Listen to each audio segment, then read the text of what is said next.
Kai, yau da wa ma zan yi interview comedy ne. Lanzon kuma daga ina? To amma da me ka zo? Na zo da waƙar alijita. Akan me kake so mu yi hira da kai? Jita. Me jita? Kana so in yi waje da kai ne? Ku bar ni in baje hajata. Wai wane ne jita nan da kake ta faɗa ne ka? Aliyu jita namijin. To amma ta za a yi iya gane shi ne ka? Na yi haka na kwatanta. Cewa na yi kamun inda zan gane shi ba ka zo kana ta mun rawa a gurin ba. Na yi kyau ni ko kyau. A hakan ne zan baka kyauta ko dai an ce ma ni karen hauka ne cije ni.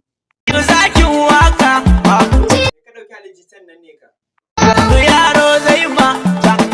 In kana ka sai kure ka interview wannan laya.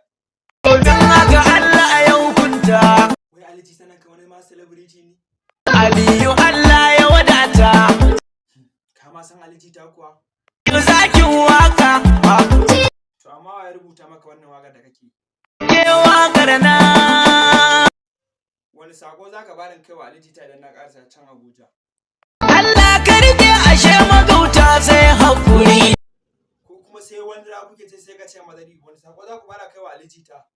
Aliyu jita da mutum maza. Ha, kai fa? Hey! Aha, ka ce kai ma shago ne.